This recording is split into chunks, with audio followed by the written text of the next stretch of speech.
6.4 million. That's how many children in the U.S. have an ADHD diagnosis. I'm sure all of you know someone who has a diagnosis of ADHD and maybe you even have a diagnosis yourself.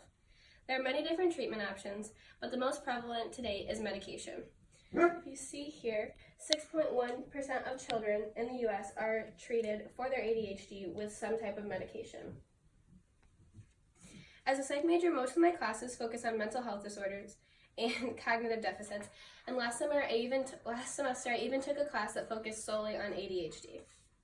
I'll give you a little background on ADHD, its presentation types, and some forms of treatment, but first let's take a look at the different types of diagnoses.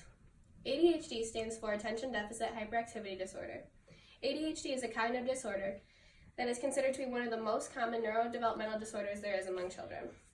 According to Dr. Russell Barkley's 2010 book titled Taking Charge of Adult ADHD, there are 3 presentation types.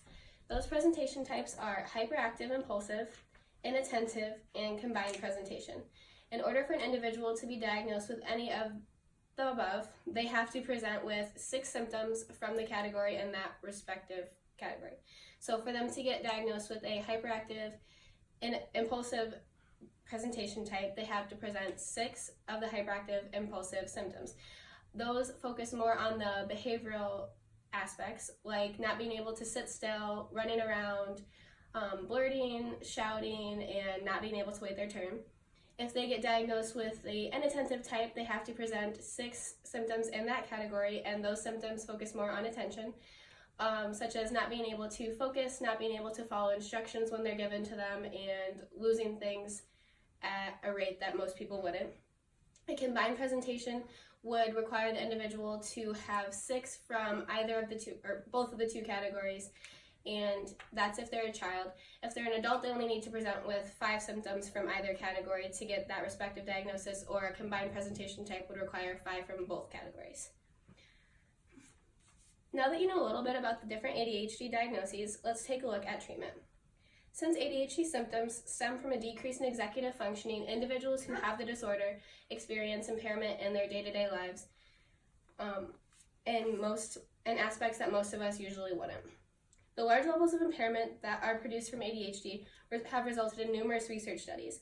According to the article titled Adult ADHD and Exercise published this year on WebMD, it states that medications are the main form of treatment for individuals with ADHD, as previously stated. However, this isn't the most desirable option because a large majority of the individuals who have ADHD are children. It's not desirable for the child to grow up dependent on medication, and it's usually not desirable for the parent to approve medication for a child, seeing as the youngest age that they can be diagnosed is 5, but the average age is 7. Many medications that treat ADHD focus on regulating neurotransmitters in the brain or adding to the level of executive functioning that the individual is able to perform at.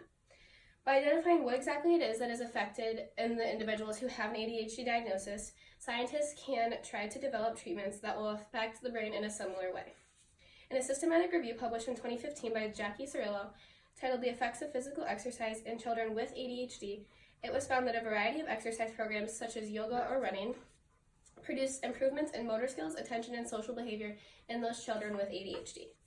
In an article titled Exercise in the Brain, the Neuroscience Movement, published this year, support was provided for the idea that physical activity is able to aid in the decrease of executive functioning deficits that are present in children with ADHD. That same article also goes on to say that a control group of non-ADHD affected individuals and a group with the disorder were participated in a study. It was found that after both groups participated in aerobic exercise, being the yoga or running, for 30 minutes, and the ADHD individual group was able to outperform the individuals without ADHD in tasks of both reaction time and attention. Now you have some basic knowledge of the history of ADHD, how it affects those who have it, and the latest in the realm of treatment. Even if you're not directly affected, it's still useful to know since so much of the world is. Because it affects such a large population and the impairment level is so great, it's crucial to find a method of treatment that works for every individual who's affected by it. Since meds are not ideal for every HD individual, it is important to continue researching in order to find alternative methods for those who need it.